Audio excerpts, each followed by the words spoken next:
평범해 보이는 미용실. 이곳이 도주영 씨가 운영했던 미용실입니다.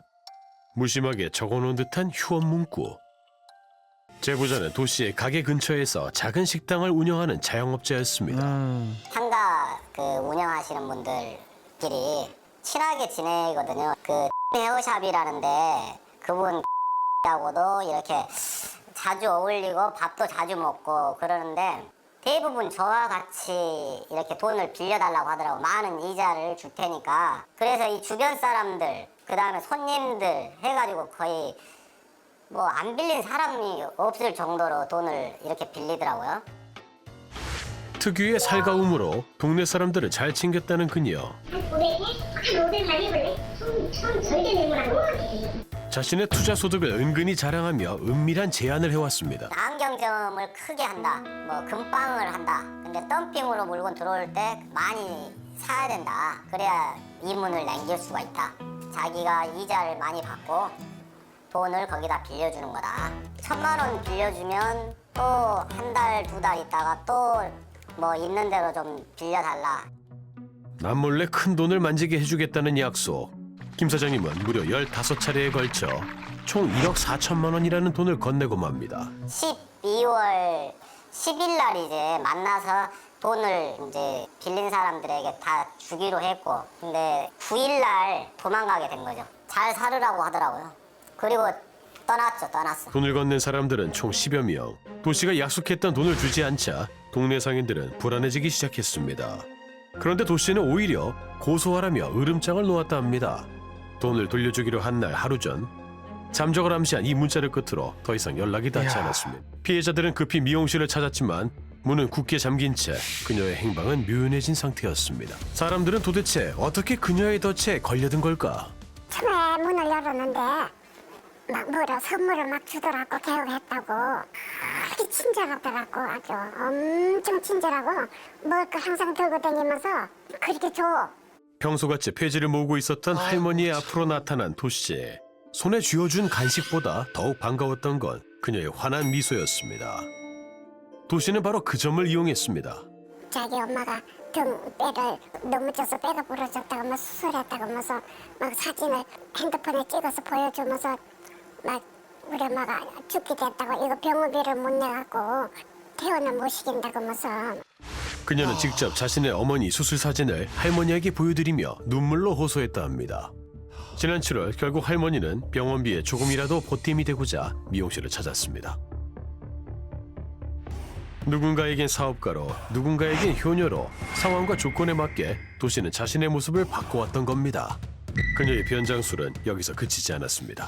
손님분 중에 연세가 좀 지긋이 된 분이 느닷없이 오시더니 뭐 여자친구 있냐? 없다. 어디 좋은 여자가 있는데 한번 만나면 어떻겠냐? 저 입장에서는 그래요. 뭐 그냥 살아가면서 뭐 누구 만나는 것도 뭐 싫지는 않죠. 그렇게 시작된 도씨와의 인연. 용규 씨는 그녀 특유의 친화력과 적극적인 태도에 호감을 느꼈었다 합니다. 뭐 먹을 거를 많이 사갖고 왔어요. 뭐. 그런데 이제 어느 날 이제 돈 얘기를 시작하더라고요. 돈이 급한데 1,000만 원을 빌려주면 월 300씩 주고 그다음에 100만 원씩 이렇게 해갖고 130만 원씩 주겠다. 피해자의 수만큼이나 그녀의 수법 역시 다행했습니다. 그렇게 도씨가 끌어모은 것으로 추산되는 돈은 무려 15억 원. 그녀는 현재 모든 피해자와 연락을 끊은 채 잠적한 상태. 동네에서는 이미 사랑방으로 통했다는 미용실. 그녀가 남긴 흔적들 중 혹시 단서가 있진 않을까?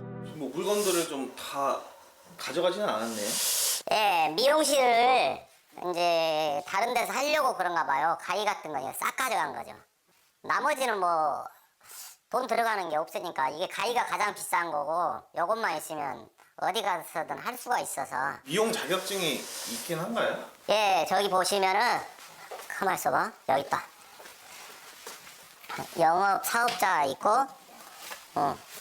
이렇게. 모든 것이 거짓으로 의심되는 상황 속 유일하게 그녀가 진심을 보인 것들이 있었습니다. 이것도 자격증을 취득했어요. 이 자격증도 딴 거고. 엄마야. 안전관리, 굉장히 다양한 방역관리. 어이구야. 이런 거 다 딴 거예요, 자격증을. 사람 만날 수 있는 것은 다 따고 있는 거죠. 요양보호사 자격증도 다 딴 것을 친구분이 다 눈으로 다 확인을 했고. 피해 사실 확인을 위해 모인 자리에 상인들은 후회와 자책에서 벗어나지 못하고 있었습니다. 밥은 먹고 살아야 돼. 밥은 먹고 살지. 그거 빌려주고.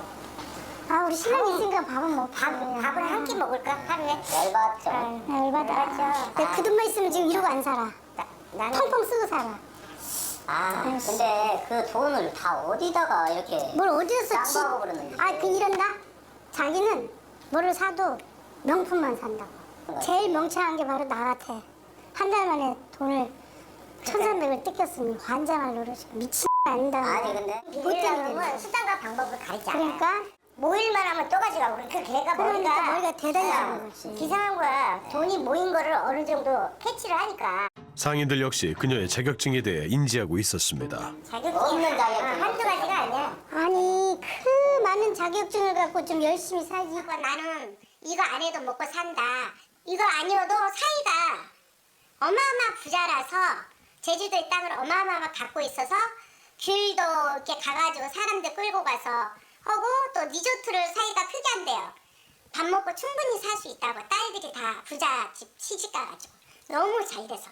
게다가 본인 가족들의 재력을 자랑하며 투자를 유도하기도 했다고 합니다. 특히 가족이 소유하고 있다는 호텔 사진과 귤밭 사진을 강조했다는데요. 이러한 주장에 신빙성을 더하기 위해 실제로 금을 보여주는 것은 물론이고 각종 명품을 온몸에 두르고 다녔다 합니다. 명품. 자신의 말을 돈으로 바꾸며 살아온 도주영 씨. 그녀는 지금 어디 있는 걸까?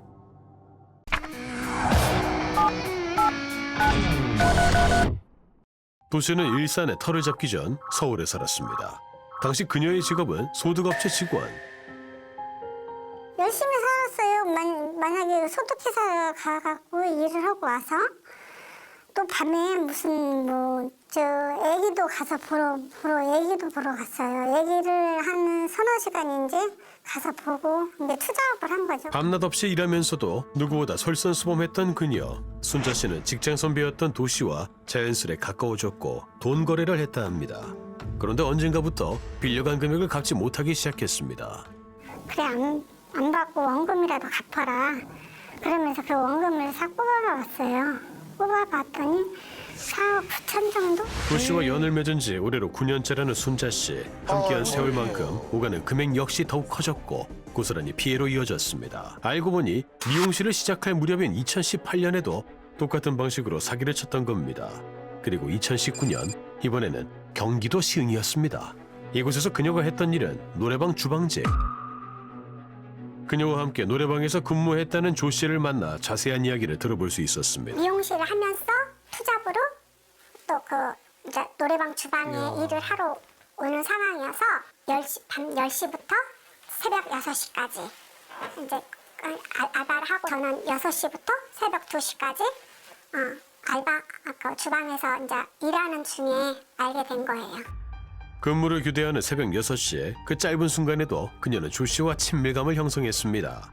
그런데 돈을 빌리면서 그녀는 우리가 이제껏 듣지 못한 뜻밖의 이유를 댔습니다. 저 같은 경우는 이제 노래방에서 근무할 때는 이제 그거 남편 증빚 해결하느라고 달러 돈을 땡겨서 썼다. 그래서 이자가 너무너무 비싸다.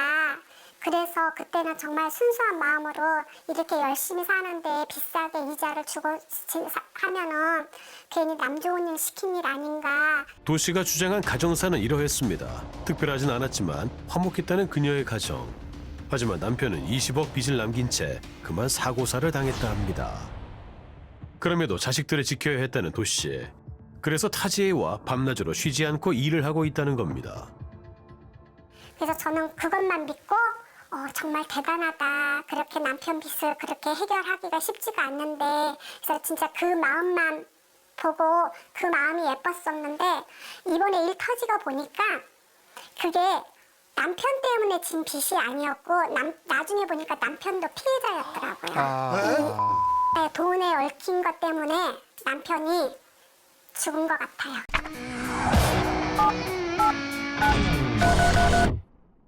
2023년 12월 10일 의심이 확산되자 그녀는 이날 돌려주겠다고 약속했습니다. 그 마지막 약속까지도 저버린 도씨. 도씨의 잠적으로 그녀의 가족까지 의혹을 받고 있는 상황. 수소문 끝에 그녀의 남동생을 만날 수 있었습니다. 남동생 성준 씨는 사건이 터지고 나서야 사실을 알았다 합니다. 돈을 다 빼들여서 나한테 주고 이 집을 산 것처럼 뭐 이렇게 뭐 한 거예요, 이거를. 보시면 집이 이렇게 해서 뭐 잘 사고 뭐 그런 게 아니고요. 보시면 여기도 500만 원에 35만 원이에요. 한번 잘 보시고 500만 원에 35만 원 이 집이. 그렇다면 어머니의 병원비는 사실일까? 성준 씨는 어머니의 수술은 사실이지만 누나로부터 한 차례도 지원받은 적 없고 그녀는 병원에 온 적조차 없었다 합니다. 이 사진들은 성준 씨가 누나에게 찍어보내줬던 것. 누나와 나눈 문자 내역에는 오히려 가족 회비 등의 명목으로 돈을 보내라 재촉하는 내용뿐이었습니다. 엄마 수술비가 이제 없다 보니까 제가 원래 트럭을 중고를 트럭을 하나 싸그를 하나 샀단 말이에요. 그거 팔아가지고 지금 엄마 병원비 한 거예요. 아까 보셨죠?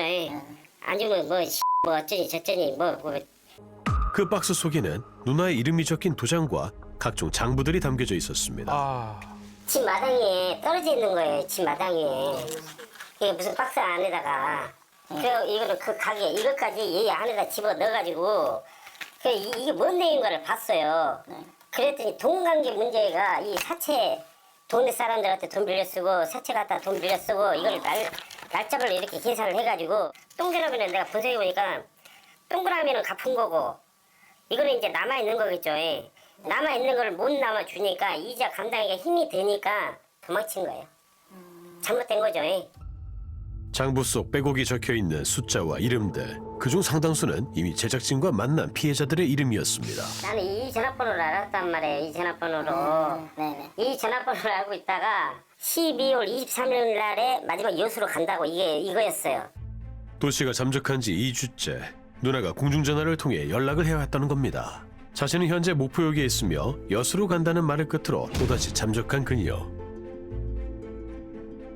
취재 중 입수한 도주영 씨의 번호로 연락을 해봤지만 역시나 수신 정지된 상태. 거신 전화는 당분간 수신이 정지되어 있습니다. 유일하게 연결된 곳은 그녀의 자녀들이었습니다.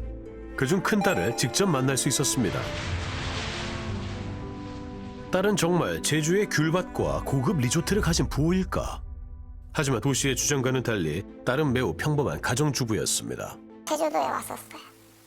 그리고 최근에 온 거는 작년 5월, 4월, 5월. 마지막으로 좀 연락된 거는 마지막에 12월이었던 것 같은데 문자 하나 남겨놓은 거. 현재 딸 수지 씨 역시 엄마와 연락이 닿지 않는 상황. 그리고 충격적인 사실을 들을 수 있었습니다. 엄마 도주영 씨는 이미 10여 년 전 사기 혐의로 교도소에서 복역했다는 것. 사건에 대한 설명을 듣자 수지 씨는 과거에도 비슷한 상황이었다 말합니다. 그때도 미용실이었던 것 같아요. 그래서 그때 핑계는 여동생이 그때 대전에서 무용을 하고 있었어가지고 뭐 무용하는데 뭐 무용단 들어가려면 돈이 좀 필요하다. 뭐 얼마 빌려주면 얼마 줄게. 이런 식으로. 그게 피해액이 좀 어느 정도 됐었던 것 같아요. 그냥 총으로는 제가 대략 20억이라고 알고 있거든요. 더욱 놀라운 것은 남편이 졌다던 빚 20억은 바로 엄마 도씨가 진 빚이었다는 것. 그때 일 터졌을 때는 막 다른 남자가 있다 막 이런 소문도 많이 있었고 나와서도 아빠한테 돈만 달라고 했던 걸로 알고 있거든요. 나오고 얼마 안 돼서 돌아가셨으니까. 돌아가신 건 무슨 병 때문은 아니고. 아니. 아내가 남긴 빚 20억을 어떻게든 갚으려고 했습니다. 하지만 끝없이 날아드는 독촉장은 남편의 마음을 올가매었고 결국 돌이킬 수 없는 선택을 하고 말았습니다. 자격증, 직업, 인간관계, 심지어 가족까지 이 모든 것들이 그녀에겐 그저 돈을 벌기 위한 수단에 불과한 것이었을까요? 수지 씨는 10여 년 전 그날의 악몽이 또다시 찾아온 것 같다 말합니다. 찾아서 죄를 받던지 뭐를 하던지 했으면 좋겠고 이제 진짜 엄마라고도 생각하고 싶지 않아요. 왜 그렇게 살았냐고 말해주고 싶어요. 그냥 손자 손녀들 보면서 그냥 행복하게 살 수 있는데 왜 이렇게 일을 키워서 왜 그렇게 살았냐고. 상대방의 마음을 누구보다 잘 헤아려 만인의 호감을 샀다는 도주영 씨. 선량한 피해자들의 믿음을 대가로 그녀가 갈취한 돈은 무려 15억 원. 그 돈들이 다시 피해자들에게 돌아갈 수 있을까? 지금 이제 이분이 사기 혐의가 인정돼서 형사 판결을 받는다라고 했을 경우는 이거는 형사 처벌을 받는다라는 거지, 그렇다고 해서 이 피해 회복이 온전히 이루어지는 거는 아닙니다. 그렇기 때문에 사실상 이 씨가 이 피해 금들을 변제할 수 있는 능력이 전혀 없다라고 하면은 피해 회복은 결과적으로는 어려울 수 있습니다. 수많은 거짓말을 남긴 채 사라진 그녀. 당신은 도대체 지금 어디에 있습니까?